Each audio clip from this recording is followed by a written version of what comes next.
Bonjour tout le monde, ici JP Leroux pour vous parler de musique. Aujourd'hui, épisode spécial, très spécial aussi parce que j'ai mon invité Frédéric Proulx qui va venir nous rejoindre pour parler d'un sujet et il s'en vient juste... Fred? Hein? Fred? Ah! Let's go! L'émission est commencée! OK. Aujourd'hui, on va parler de vinyle. Hein? Non, mais on s'était dit juste avant qu'on était pour faire un petit spécial sur la maison Columbia. C'est pour ça que j'ai mis mon chandail. Ah, OK. Alzheimer. Fait que, OK. C'est bon. ben, bonjour tout le monde. Aujourd'hui, un petit spécial Maison Columbia. Parce que si vous avez à peu près notre âge, vous avez probablement été abonné à ce service de vente, distribution à la maison. Exactement. Distribution aux consommateurs à la porte. À la porte. Que moi, je me rappelle, j'ai découvert la maison Columbia, probablement, j'ai dit dans les années 80, chez mon cousin. Ma tante avait une collection de livres des Reader's Digest. Ah! Et puis, il y avait un petit dépliant à l'intérieur.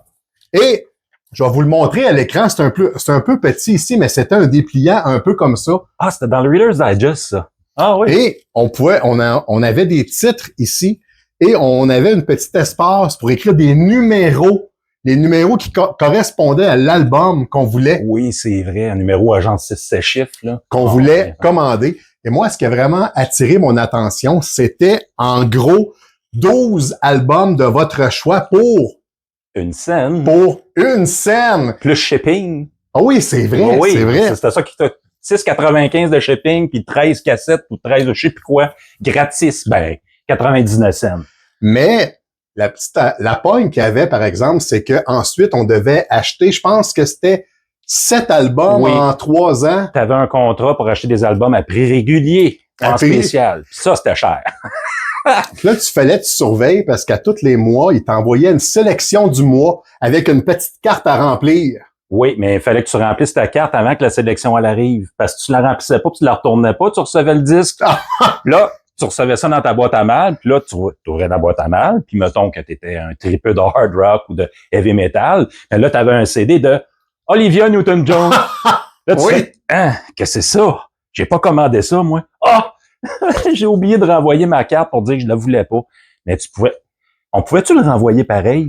À nos frais? Écoute, je pense qu'on pouvait le retourner à nos frais, mais je pense que c'était tellement compliqué. Des fois, ça se rendait pas. Mais T'étais pogné avec le disque. Exactement. Mais mini anecdote, en 2 phrases, je me rappelle que dans ce phénomène-là qui m'est arrivé, justement, de recevoir un disque que j'avais pas renvoyé le carton pour dire que je le voulais pas, je me rappelle, à un moment donné, j'avais reçu Foreigner, Very Best and Beyond. Oh, cool!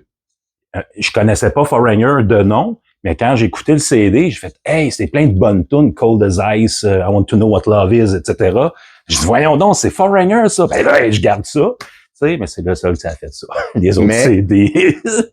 Mais en fait, ce qui était cool de la maison Columbia, c'est moi, j'étais à Whedon, un sympathique village en Estrie que je vous invite à visiter. Oui, de l'auto! Exact. Oui, c'est vrai. Non, mais à cette époque-là, on montait pas souvent à Sherbrooke pour aller acheter des disques. Donc, Maison Columbia, ça me permettait d'avoir mes albums préférés livrés directement ben oui. Chez nous, dans ma boîte à mal. En calèche express. Et je vous fais un petit historique, hein. J'ai fait des petites recherches en préparant cette chronique et j'étais très surpris d'apprendre que Maison Columbia, ça a été fondé en 1955. Eh oui, c'est vieux. Et 1955 et officiellement a malheureusement fait faillite en 2015. Mm-hmm. Mais ici, en 1970, on était 3 millions d'abonnés. Et en 96, 16 millions d'abonnés. C'était le pic, là. Mais je ne sais pas s'ils comptent là-dedans les gens qui étaient abonnés à 3-4 adresses avec des noms différents. Ben, je pense que oui, moi. je peux vous dire que moi, j'étais au moins à 2 adresses. Et puis, si vous voyez ce qui est écrit sur le t-shirt ici, I still hand money to Columbia House. Donc, je pense que peut-être 90% de ces 16 millions-là devraient porter ce T-shirt-là. Et je fais une petite plug. Si vous aimez mon T-shirt, je l'ai acheté. C'est un YouTuber qui s'appelle Frank Landry. Et sa chaîne s'appelle 33 RPM. Donc, allez voir sur sa chaîne. Il parle de vinyle, de toutes sortes de systèmes de son. C'est en anglais, mais quand même très facile à comprendre. C'est là que j'ai pris mon T-shirt. Donc... Ah, puis juste avant que j'oublie, oui. Parce que je vais l'oublier, parce qu'on fait ça à la bonne franquette, puis tu sais, comme toujours, je me prépare jamais. Moi, ça me pop-up là comme ça. Je viens de me rappeler de ce que je t'ai parlé tantôt. Le segment, mais en fait, moi, c'est un segment sur YouTube, c'est une chaîne sur YouTube qui s'appelle Cheap Audio Man. C'est ça que je voulais dire tantôt, qui a fait un petit épisode spécial sur Columbia House, justement, comment que ça s'est passé, les origines, puis l'arnaque de Columbia House. Je vous en dis pas plus, vous irez voir, c'est intéressant, c'est en anglais. Et puis, ça dure pas longtemps. En général, là, c'est entre 15 et 20 minutes, c'est quand même très intéressant. Puis lui aussi, il parle de système de son, d'histoire de musique, etc., Cheap Audio Man, très intéressant. Ah, c'est cool, ça. Et aussi, ce qui m'a surpris, c'est j'ai su que dans la fin des années 70, début des années 80, Columbia aussi offrait des jeux vidéo, des cassettes de jeux vidéo pour les Atari, Commodore 64 et, qu'est-ce que j'ai vu aussi, ColecoVision. Hey. C'était possible de commander des cassettes de jeux directement de Columbia.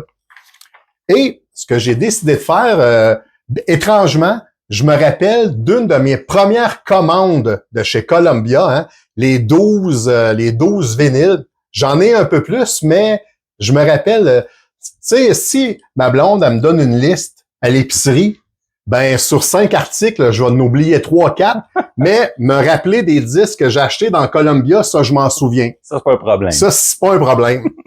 Je vous les montre à l'instant et j'invite Fred à commenter l'album particulièrement. Attends un petit peu. Mais les albums, il n'y a pas d'ordre. Hein? C'est vraiment, je les ai pris au hasard dans ma collection de disques. Moi, je sais pas qu'est-ce qu'il a mis là, OK? Vite, là. Pourri. Pourri. Pourri. Ah, Pourri. Excellent! Ah oui! On y va. C'est tout des mauvais choix. Non, mais j'ai remarqué, par exemple, quand j'ai pris les disques, il y avait vraiment probablement que le hard rock était très populaire à l'époque. Oui. Je dois dire que j'ai été abonné, je pense, de 1986 à peut-être 96. Oui, mais qu'est-ce qui régnait à cette époque-là?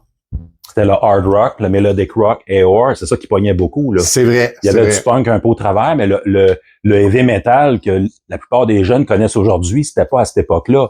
Le plus heavy qu'on écoutait à l'époque, là, c'était du Motorhead, du Metallica, Anthrax, qu'on pouvait retrouver justement sur Columbia House. Mais c'était pas mal le summum du gros métal, là. Oui, c'est vrai. On trouvait pas des bands style Gorguts là-dedans, puis je sais pas quoi d'autre qui ressemble à ça, là, avec du double bass drum puis du speed metal. Il y avait sûrement Judas Priest, Painkiller. Ah, probablement, oui. Un bijou! Mais rendu à cette époque-là, c'était probablement les CD qu'on pouvait commander. Oui. Parce que j'ai commencé en achetant des vinyles, c'était vinyle ou cassette. Ensuite, il y a eu des CD. Ils se sont lancés aussi dans les cassettes VHS. Ah, tu m'en apprends. Des cassettes VHS, il y avait des films, aussi des DVD. Ah oui. Et même, à la fin des années 70, il y avait des 8 tracks. Aïe, fait qu'ils ont tout eu quasiment. Presque tout. Presque tout. Il y avait des coffrets aussi, des box sets. Ça, je me rappelle de ça. Ah, OK. Tu vas t'acheter des box sets de CD puis de cassettes, là. Puis ça aussi, c'est intéressant. À l'époque, les box sets qu'ils faisaient, je sais pas si tu te rappelles, il y avait comme 2 formats. T'avais le format livre, là, un peu, là, rectangulaire, que tu rouvrais, puis t'avais genre 4 CD ou 5, oui, là, puis t'avais un livret au milieu. J'avais acheté Cheap Trick comme ça, moi. OK. Puis t'avais les coffrets dans une boîte carrée, comme une boîte de chocolat, que t'enlevais ça comme une boîte de chocolat, puis t'avais un grand livret carré Led Zeppelin. Oui, je l'ai, celui de Led Zeppelin. T'avais Allman Brothers Band, t'avais des choses comme ça. C'était des beaux coffrets, c'était le fun d'avoir ça en main, là. Puis, oui. Je te laisse aller avec tes vinyles, t'as d'autres choses à dire avant. Ben écoute, je commence tout de suite avec For Unlawful Carnal Knowledge de Van Halen. C'est un très bon disque de Van Halen. C'est peut-être mon préféré avec Sammy. Ah oui, c'est quelle année, lui, 92? Hey, j'ai pas mes lunettes, puis c'est tellement écrit petit. Ben moi, je commence à avoir de la misère aussi. J'achève Et si bol, attends un petit peu. Hey, J'étais pas loin, 1991. Oh! Hein? Puis c'est là-dessus qu'il y a Pound Cake. Oui, Pound cake. Pound Cake. Pound ou pound? Tu sais, là, ça commençait, il y avait la drill sur Pound la, cake, sur la ouais, c'est guitare. Fait que, ouais, on peut les mettre juste là. Ça ici, Brighton Rock, c'est un groupe canadien. Puis c'est vraiment du hard rock très commercial que j'ai beaucoup aimé à l'époque. C'était peut-être la sélection du mois, puis finalement, je l'ai gardé parce que je trouvais ça bon. Ben, probablement, oui. Eux autres qui ont fait pas mal de melodic rock, là. Ici, Third Stage de Boston. Ici, on se trompe pas. Il y avait le méga hit Amanda. Ouais. Puis ce qui était le fun avec les vinyles, justement, c'est qu'on peut voir à l'intérieur l'orgue d'église sur lequel a été joué pas mal de tunes. Comment qu'on appelle ça, ce format de vinyle-là? Pas sûr. Ça, c'est simple, normal. Mais quand on fait l'ouvrir comme ça, on appelait ça gatefold. Ah! Gatefold. Gatefold, ça, c'est le fun quand tu regardes ça. C'est... tu sais, c'est grand. Tu vois, tu vois les paroles ici, toutes les sélections de chansons, puis tout ça. C'était vraiment le fun pour ça. Puis bon, on arrête de te plaindre. Ici, un classique, un Queensryche avec Operation Mindcrime. C'est-tu Silent le CDT qui est là sur lui? Non, c'est pas lui. C'est hein? sorti sur l'album d'après. Après? Je pense. Ouais, je pense aussi, ouais. Fait que ça ici, c'est un album concept qui a influencé plein de groupes, dont Dream Theater. C'est peut-être mon album préféré de Queensryche. Ben, à dire, je pense, cet album-là, puis là, un autre album de Fate's Warning, si je me trompe pas, Fate Warning. Ah oui! Eux autres ont été des précurseurs au prog metal de Dream Theater, pas mal. C'est vrai, c'est vrai. Rush, ici, avec Show of Hands. Là, ce que je me rappelle, c'est quand on commandait un album double chez Columbia, il fallait écrire les 2 numéros. Hein? Oui, il y avait, il me semble qu'il fallait écrire 2 numéros parce que, vu que c'est un album double, ça comptait pour 2 sélections. Oui, c'est ça. OK, pour ça, oui. Alors, lui aussi, c'est un gatefold. Et on voit bien des photos live. C'était Show of Hands. C'est-tu le 3e live de Rush? I don't know. Je suis pas un très grand connaisseur de Rush. Je pense que oui. Parce que ça, c'est 89. Ça, Show of Hands. Avant ça, il y avait eu Exit Stage Left. Oui. Puis avant ça, c'est All the World Stage. Ah, si bol. Oui. Ça fait un bout de... Ah, ça, c'est un classique. Ça, là, pour vrai, là, ça, c'est vraiment très bon. White Lion et l'album Pride avec l'excellent guitariste Vito Bratta. Oui. J'ai même mon ami Yvan qui s'amuse à le nommer Vibrato Bata. Vibrato Bata. Je trouve ça très drôle. Mais elle est bonne. C'est bon. Sur cet album-là qu'il y a la chanson When the Children Cry. Wait aussi. Donc Tell Me qui a pogné beaucoup aussi. Je sais pas si tu le sais, mais le bassman James Lomenzo, c'est présentement le bassman de Megadeth. Hein? Il est rendu avec Megadeth, lui? C'est lui, le bassman de Megadeth, James Lomenzo. Oui, mais c'est parce que de toute façon, il y a un méchant pédigree parce que je jouais avec des gros bands et tout, à part White Lion à l'époque, Lomenzo. Je me rappelle pas avec qui il a joué, là, mais lui, oui. Puis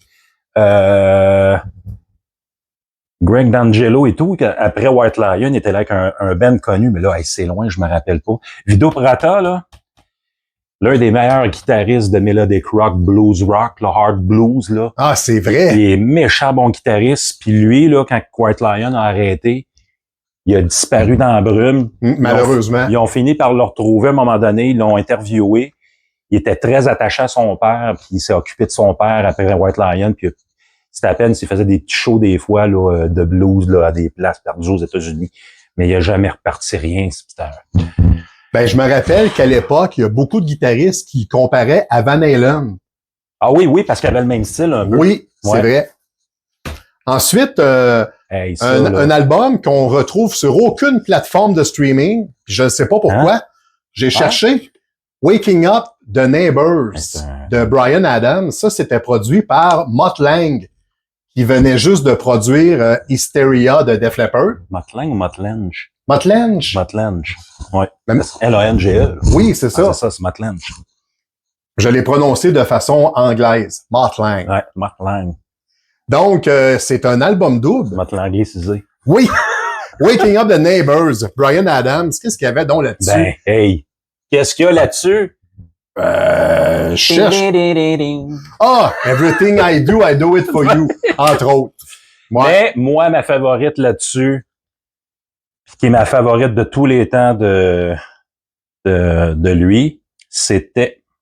Mais il y a une chanson qui rock là, pas mal. Là. C'est quoi donc? Do I Have to Say the Word? Ça, c'est la meilleure balade qu'il a faite, à mon avis. C'est une balade, ça aussi. Celle qui rock, qui a pogné, c'est Can't Stop This Thing We Started. Ah, exact. Can't Stop This Thing We... C'était très bon, ça. Ouais. Ici, ça, c'était... on peut dire que c'était le retour d'Aerosmith quand même. Aerosmith avec Permanent Vacation. Sur cet album-là, on retrouve Dude Looks Like a Lady. C'est probablement avec cette chanson-là que... Ragdoll aussi, pas mal. Ouais. Ouais, c'était quand même très bon. Ça a été le redépart de ce groupe-là avec Pump après ça. Oui. Y a-tu quelque chose entre ça puis Pump? Je pense que c'est vraiment Pump après celui-là. Puis en fait, ils sont repartis plus ou moins. Parce que l'album qu'ils ont fait mettre ça à la map, c'était Get a Grip. Parce qu'ils sont allés chercher des auteurs de tunes pour venir les booster. OK. Comme ben des Ben ont fait. Ouais. Ouais. Et un autre ici, ça, c'était probablement une sélection du mois que j'ai essayé et que j'ai fait, wow, c'est vraiment excellent. Le premier album d'Hurricane. Donc, j'en ai déjà parlé dans une autre émission. Cet album-là, c'est un mystère. Pourquoi que ça n'a pas pogné plus que ça? Toutes les chansons sont très bonnes. D'ailleurs, le chanteur, comment il s'appelle? Hanson, j'oublie son nom. Greg Hanson? Non. Si vous vous rappelez du nom du chanteur, écrivez-moi là dans les commentaires. C'est écrit dans la pochette, c'est sûr. Ben oui. Mais je le vois, il est écrit ici. Il est même pas écrit. J'ai Kay Hanson dans la tête, mais Kay Hanson, c'est le guitariste d'Halloween. C'est pas Kelly Hanson? C'est ça, je pense que oui. Ben oui, mais qui est allé chanter avec Foreigner après. Exact. Mais c'est ça, OK. OK, bon, ben oui. Il a chanté avec Foreigner. On connaît pas la musique. Une chance qu'on est deux pour quasiment pour démarder l'autre. Oui, puis j'oublie que le batteur sur cet album-là, c'est rendu le batteur de Yes. Hein? Oui. Là, tu m'apprends des trucs. C'est vrai? Toi, là. Oui. Mais, OK, mais il y a quand même un méchant bon producer en arrière, Bob Ezrin, qui en a fait beaucoup d'hard rock. C'est Bob Ezrin qui a produit. Je pense que c'est lui qui a produit aussi le Aerosmith qu'on vient de... Attends un peu, oui. Qu'on vient de démontrer aux gens, Bob Ezrin. Bob Ezrin? Non, lui, c'est Bruce Fairbairn. Qui a fait des Bryan Adams, si je me trompe pas, puis qui a fait lui. Non, c'est Mutt Lange. Fairbairn, je pense qu'il a fait anciennement des... il a peut-être fait Reckless. Oui, c'est ça. Je pense que oui. C'est ça. Là, on était parti sur un tunnel, on revient à nos petits moutons. On revient donc. Une autre sélection que j'ai achetée dans Columbia ici. Le premier album du groupe Winger. She's only 17. C'était très bon, cette chanson-là. Il y avait l'excellent guitariste Red Beach. Ouais. C'était tous des super bons musiciens là-dedans. Le chanteur Kip Winger, est-ce que je me trompe ou il jouait avec Alice Cooper? Pas Alice. Il me semble que oui. Non, pas Alice Cooper. C'était un roadie des Eagles. Mais je me rappelle pas qu'il était avec Alice Cooper, par exemple. Possiblement, peut-être. OK. Mais Rod Morgenstein, lui, était dans un groupe de prog. Dixie Dregs. Oui, avec Steve Morse. Jazz rock, yes. Oh, cool. Ouais. Fait qu'on voit que c'est pas des deux de pique, des fois, qui partent des bands. C'est leur premier album. Moi, je tripe sur le troisième ce qui est excellent. Je l'ai pas écouté. On vient d'entendre Poppy. Pour vrai, je l'ai pas entendu. Oui, il a fait là. Alors, Winger. Bon, un autre album que j'ai découvert, mais ça, je dois dire que le prochain disque, je l'ai découvert. J'ai déjà raconté cette histoire-là, mais j'écoutais l'émission Les Bons Dimanches. Les Beaux Dimanches, ça jouait, c'était animé par, c'est pas Marguerite Blais, Reine Malo. Reine Malo. Et il y avait un artiste invité qui était Edgar Fruitier. Encore, hein? Mais Edgar Fruitier, là, l'important de ma discussion, c'est que Edgar Fruitier a parlé du premier album de Warrant. C'est grâce à lui si je connais Warrant. Donc, Sors pas un autre nom terrible comme tu viens de faire. Fred, il est pas content de mes références. Mais le premier album de Warrant. D'ailleurs, le bonhomme sur la pochette, là, je trouve qu'il ressemble à Boss Hogg dans Dukes of Hazzard. Et là, je me rappelle pas. En tout cas, allez voir. Mais j'ai compté aussi derrière. Je sais pas si tu vois les scènes noires. Ouais. Les as comptés au complet. Je les ai comptés, puis il y en a 32. En arrière, là, il y a 32 scènes noires. Et comment s'appelle la première chanson de l'album? 32 Pennies. Je les ai vraiment comptés quand j'étais jeune. Donc, premier album de Warrant avec la chanson Heaven. Je les connais pas beaucoup. Moi, je me rappelle surtout de Cherry Pie. Là. Ah, ben, c'est quand même un bon disque, ça aussi. Carto Cerise. Fait qu'on poursuit dans un style un peu différent. The Cure avec Kiss Me, Kiss Me, Kiss Me. On rentre dans le New Wave. Moi, j'aime beaucoup The Cure. Il y a plusieurs albums. Il y a cet album-là que j'aime beaucoup. L'autre, comment il s'appelait, là?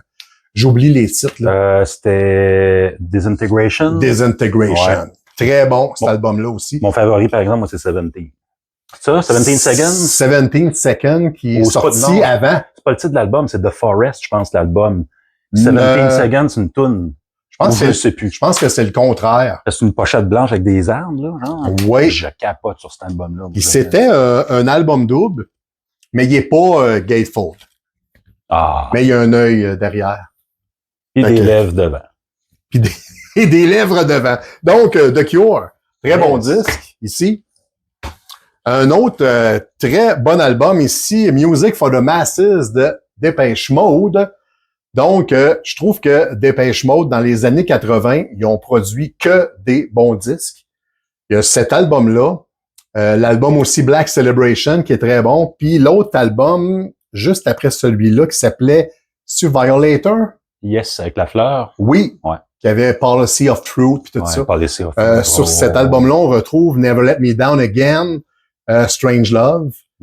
Très, très bon disque de Depeche Mode. New Wave aussi.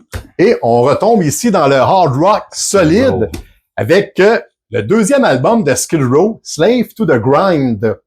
Et je me souviens que cette version-là de Columbia, j'ai la chanson Beggar's Day. Et je dis ça parce que la version américaine, c'était Beggar's Day était remplacé par la chanson Get the Fuck Out. OK. Donc, la version de Columbia, c'était une version censurée. Ah, ça, c'est plate quand ils font ça. Et je ne sais pas, j'ai pas vérifié sur les sites de streaming ou en CD aujourd'hui, quelle chanson des deux, où on a mis les deux chansons. Je ne sais pas, mais moi, c'est une version canadienne et j'ai pas Get the Fuck Out. Sûrement que dans les nouvelles éditions CD, ils mettent toutes les tunes, ils les mettent en bonus track, là, justement, là, pour... parce qu'à l'époque, il y avait maintenant, ils censurent plus la musique vraiment, là. C'est moins pire, je pense. Ils mettent un logo en avant quand c'est censuré, le logo, là. Ouais, ils mettent un collant, puis d'habitude. Là, il est pas là.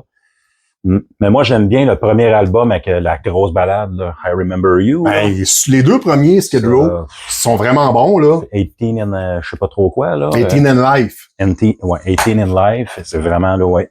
Mais le deuxième album, il avait pris vraiment une tangente plus élevée, là. Ah oui, c'était c'était quand même la tune Slave to the Grind. Il y avait quand même aussi des ballades Quicksand Jesus, In a Darkened Room. Non, très bon disque. Méchant chanteur là-dedans qui a une voix de tête de fou, là. Oui, vraiment. Ouais. Et prochain, un groupe... je trouve que Tesla, c'est un très bon groupe qui a peut-être été un petit peu derrière, tu sais, dans la vague, là, hard rock. Tesla est un petit peu derrière. J'ai pas trippé tant que ça, moi. Moi, je les ai vus en première partie de Motley Crue. Ah, toi aussi? La tournée Dr. Feelgood. Ah, c'est bol. À Québec. OK, moi. Et je pense que c'était la tournée de cet album-là, The Great Radio Controversy, Tesla. Moi, je les avais vus en première partie avec Rio Speedwagon en première partie aussi de Def Leppard, mais je me rappelle plus de quel album. C'était ces trois bands-là. Ah, quand même. Ouais, puis c'était voyons, au Centre Vidéotron de Québec. Oui, c'est ça. Puis les deux premiers bands, Tesla justement, puis Rio Speedwagon, le son était bip à bip. C'est ce que ça veut dire, ça. Ouais. le son était pas bon. Def Leppard arrive, il y avait le staff de son, pis ça sonnait comme une tonne de briques, là. C'est malheureux, c'est plate, mais tu sais, c'est plus des bands qui ont des gros budgets de nos jours, là. Non, là, ça c'est sûr. Mais je pense que les 2 premiers albums, même je pense que le 3e qui a quand même marché pas mal, c'est parce qu'il avait fait un album acoustique, MTV. Ouais. Ça avait marché beaucoup. Ouais. C'est même cet album-là qui avait lancé la mode des MTV acoustiques, là. MTV Unplugged. Ah, OK. Ah oui? OK. Ouais. Ben, parce que je me rappelle, ce groupe-là, c'était beaucoup des chansons à saveur, là, blues, hard rock, là, Ouais, tu sais, là. c'est C'était bluesé vrai. pas mal, là. C'est vrai. Prochain disque ici, Dokken, Beast from the East. Moi, j'ai toujours été fan de Dokken, surtout du guitariste George Lynch. Ah oui. Et puis, ça, c'est encore, si on voit pas grand, c'est pas rien de spécial, là. Ben, en fait, c'est le drapeau japonais, Exact. qui a un rapport avec Là, la si, geisha du dessus. du dessus, qui semble être, la façon que c'est fait, c'est un tatouage. Oui, je pense que c'est ça. On voit de la peau, là, fait que... C'est pas le mien, là. Je sais pas, on sait pas c'est le tatou de qui. Aucune idée. Puis, Aucune mais idée. dans le fond, si j'ai bien compris, c'est à cette époque-là, les membres de Dokken, c'est pas l'amour, là. Les musiciens s'entendent pas très bien, puis ça, c'est vraiment l'album ils doivent un album au label Elektra. Fait qu'ils sortent un album live, puis je pense que le groupe s'est séparé après. Je pense que oui. Parce que Don Dokken a sorti un album solo ouais. après ça. Puis l'autre, Lynch, on est allé partir Lynchmont, me semble. Là. Exact. Ouais. Ouais. Alors, fait que c'est Beast from the East. Belle pochette.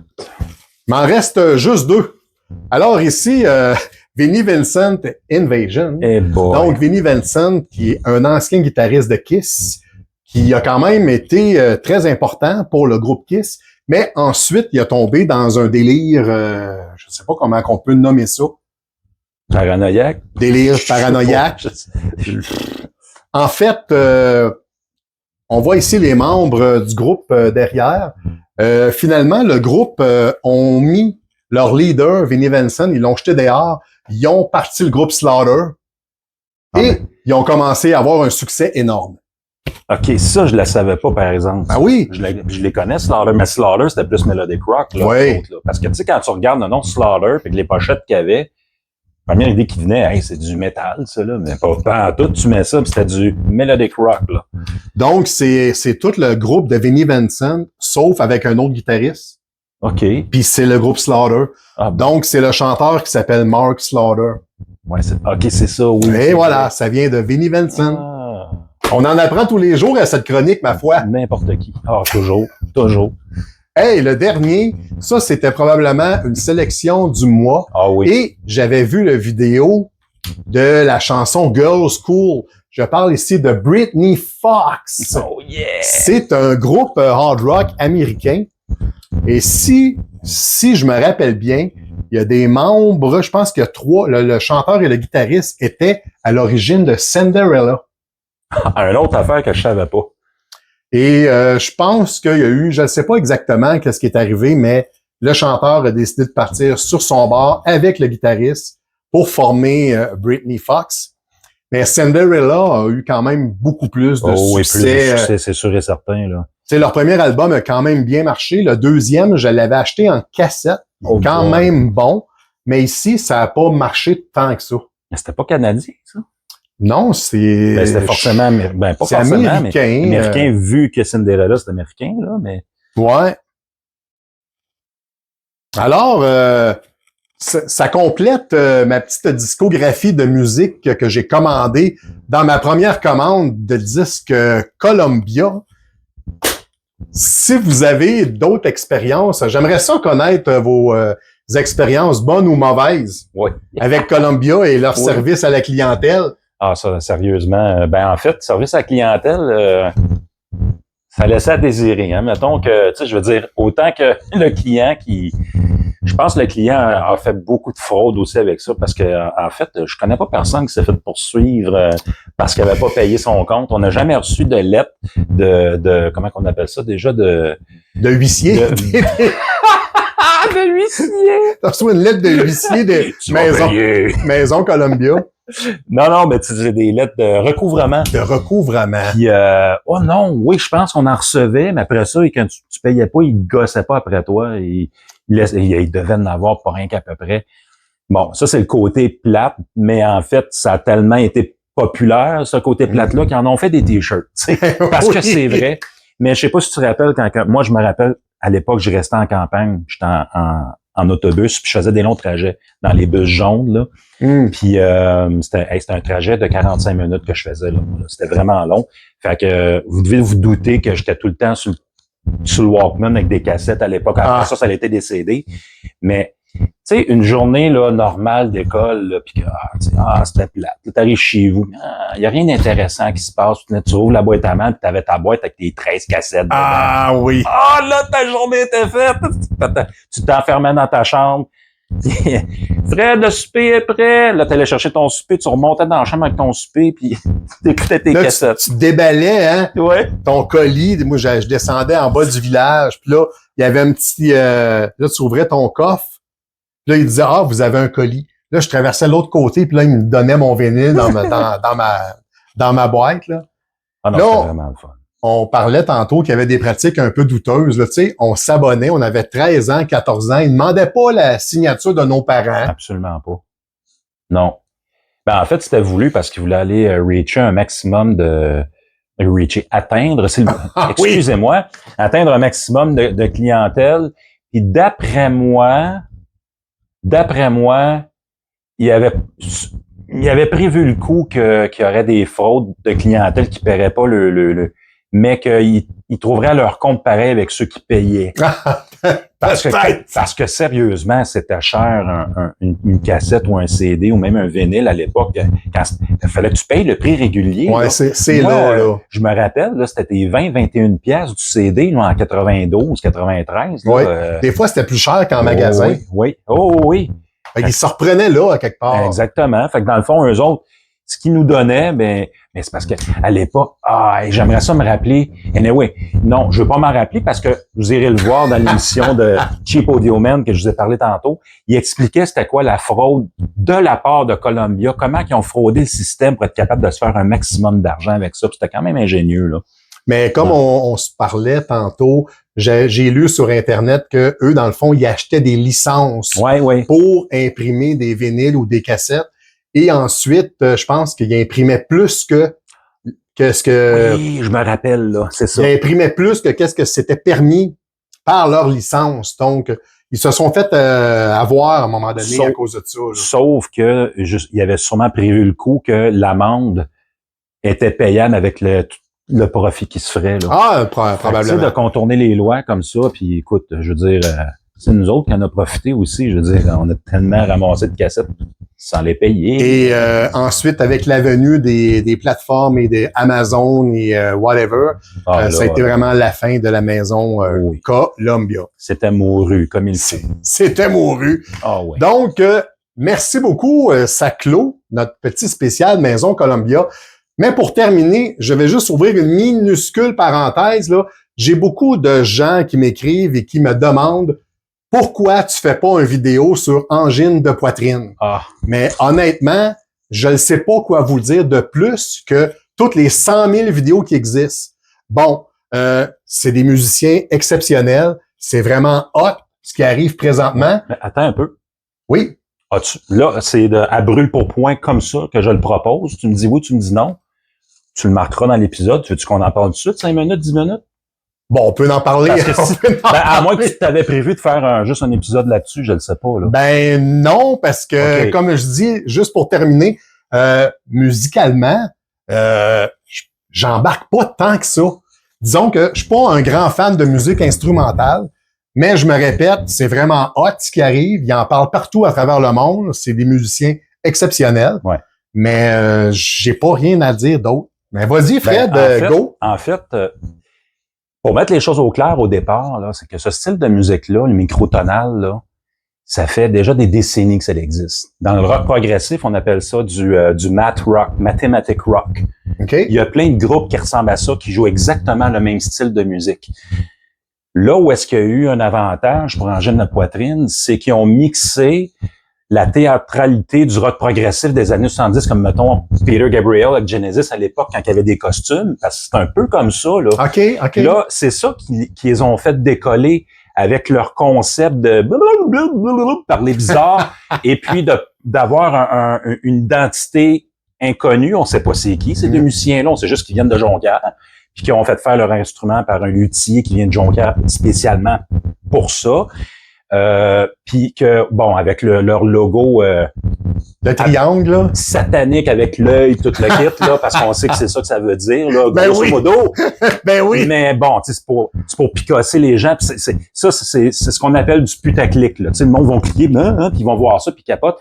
Mais l'affaire dans ça, c'est que ils ont trouvé tous les ingrédients pour pouvoir pogner de suite, parce qu'il faut pas oublier que vous aimerez peut-être pas ce que je vais dire, mais le Québec, c'est un peu un dôme, hein.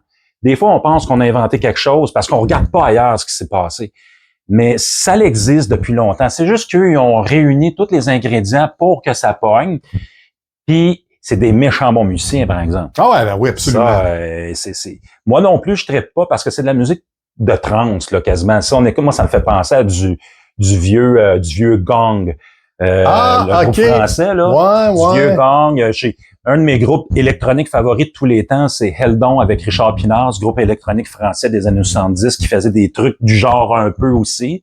Parce que ce qu'on voit quand il joue live, c'est qu'il y a un système de pédales, puis il fait des pré-enregistrements pour faire ses loops, puis après ça, il fait du solo par-dessus. Mm-hmm. C'est ce que j'ai compris. Ouais. Ben, à l'époque, Heldon faisait la même affaire. Puis à la différence que le guitariste Richard Pinard, c'était un guitariste à la Richard Fripp. Puis c'était vraiment... C'était bizarre. Mais ça ressemble un peu. C'est dans les mêmes territoires. Fait que tu sais, faut pas... Ils ont pas réinventé le pain tranché, là. Le pain tranché. Mais par contre, ils l'ont réinventé le pain tranché avec une belle décoration, puis des belles boucles après, puis une belle face de bonhomme. Tu sais, mais pour vrai, je trouve que c'est quand même une belle réponse à toute la musique d'intelligence artificielle. Ah, ben parce c'est que une inondation, là. Ouais. Je trouve qu'un peu, tu sais, il y a pas une maison de disques qui aurait pu penser qu'un phénomène comme ça pouvait arriver. Mais tu sais, c'est mon opinion.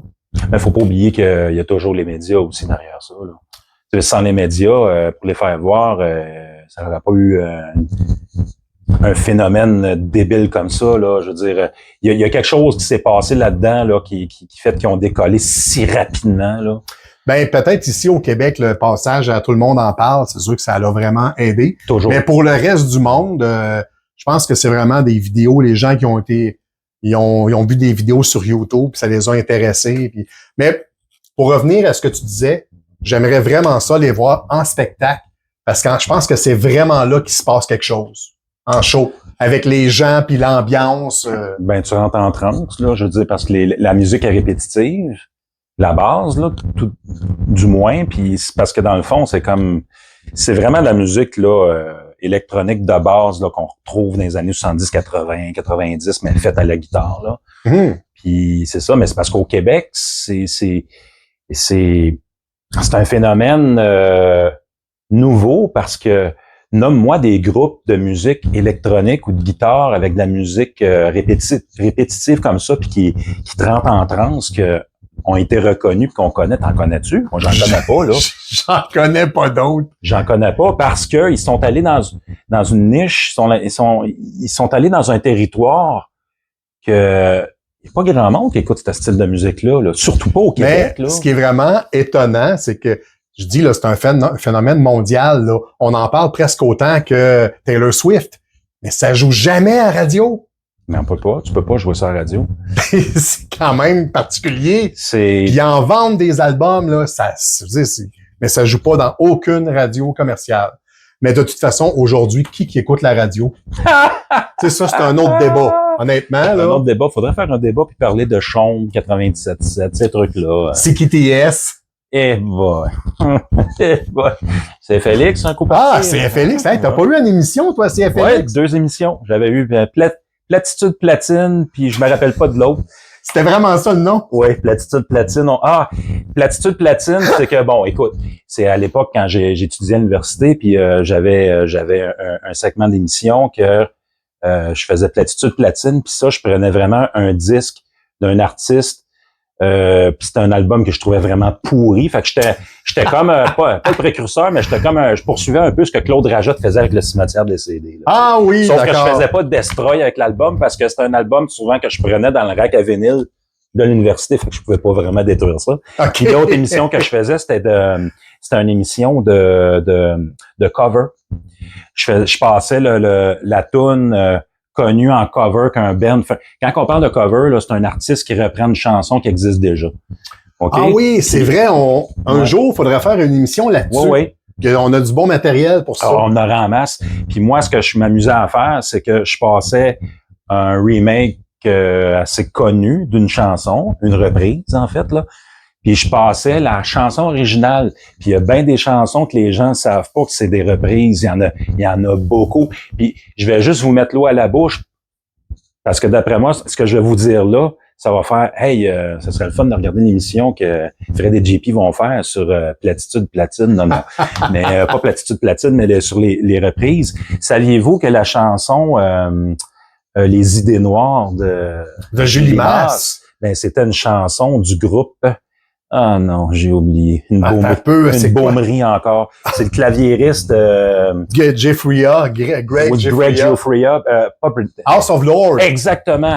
C'était une balade de House of Lords. C'est vrai, ça. Mais pas grand monde savent ça. Puis moi, j'étais allé faire des recherches, j'étais allé voir, puis dans les crédits, en anglais, les credits de la chanson de Julie Masse, il y a aucun nom des musiciens du groupe de l'époque qui ont créé la chanson. C'est des noms des musiciens qui étaient avec Julie Masse. C'est quoi cette histoire-là? C'est hello. Il y a peut-être une anguille sous roche. Une grosse anguille. Je pourrais vous en dire plusieurs comme ça, mais on va se le réserver pour un autre épisode. Si ça vous titille les oreilles, là, ça va être très intéressant un épisode comme ça. Là. Ben, merci beaucoup d'avoir écouté cette émission avec nous.